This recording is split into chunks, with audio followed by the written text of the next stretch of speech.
Hello गाइजहरू, आज पनि finally Raksirang गाउँपालिका मेरो जन्मथलोतिर आइसकेका छौँ। धेरै वर्षपछि घुम्दै बहिनीको बिहा पनि थियो र त्यस कारणले आज यतातिर छौँ। चाहेर पनि यो ठाउँतिर समय अनुकूल नमिलाइकन त्यसै आउन नसकिने भएको कारणले टाढा बसाइसरी गएको हुनाले चाहिँ आज हामी यतातिर आएका छौँ। धेरै वर्षपछि हाम्रो दुई चोक डाँडा पर्यटक स्थलतिर घुमघाम गर्न पनि आयो। हाम्रो डम्फु कोइराला डम्फु को चाहिँ नि संरचना यहाँ भइसकेको रहेछ। पहिला त केही पनि थिएन।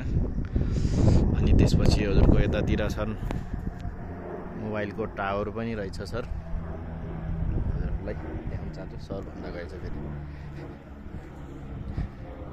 संरचना हेर्नु होला, एकदम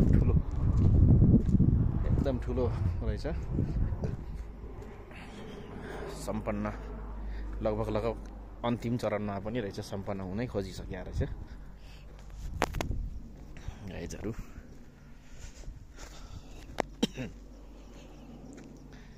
पहिला हामी सानोमा बहुत खेल्थ्यौँ, यतातिर बहुत घुमघाम गर्थ्यौँ, आउँथ्यो हिँड्थ्यो, दाजुभाइ साथीभाइसँग मिल्थ्यो, लडिन्थ्यो। यतैतिर लडीबुडी खेल्दै हुर्केका ठाउँ अहिले चाहिँ यस्तो भइसकेको रहेछ। हाम्रो बुद्ध भगवानको चाहिँ नि मूर्तिको संरचना पनि यहाँ भइसकेको रहेछ।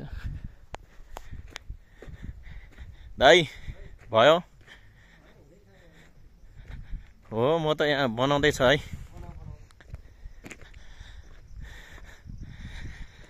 हाम्रो दाइ पनि त्यतातिर भिडियो बनाउने क्रम जारी छ दाइको। हाम्रो बुद्ध भगवानको चाहिँ नि मूर्ति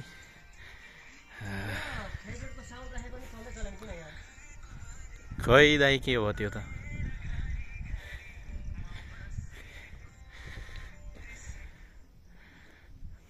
चल्छ चल्न त, त्यो के भयो। धेरै टाइमदेखि ड्राफ्टमा भएको भए चल्दैन नि, होइन?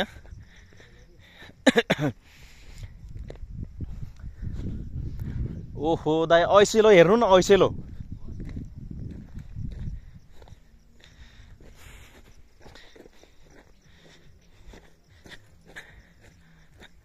खाइदिउँ दाइ म त है। ऐसेलो पो पाकिरहेको रहेछ त। ल है गाइज, ऐसेलो चट्ट यसरी टक्क टिप्ने, यसलाई अनि त्यहाँबाट टक्क खाने।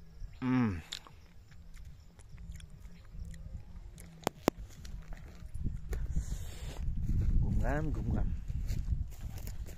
जन्मस्थलको दुई चोक डाँडा पर्यटन स्थलतिर घुमघाम भइरहेको छन्। ऐसेलो पाक्या छ, चट्टा थोरै चाख्यो।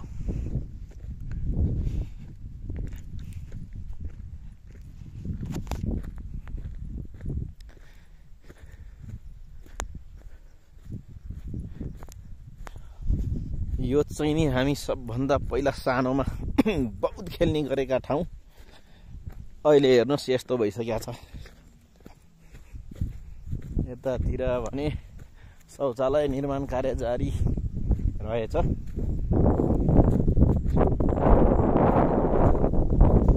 गाउँको ऐसेलो हेर्नु होला साथीहो। अहिलेको सिजन अनुसारको फल मिठो हुन्छ। अब म चाहिँ खाएर देखाएँ है सर। गाइज साथीहरू, हजुरहरूलाई यसो ऐसेलो खान्छु है त।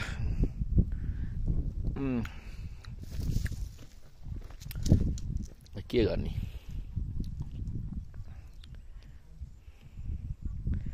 मिठो छ ऐसेलो चट्ट।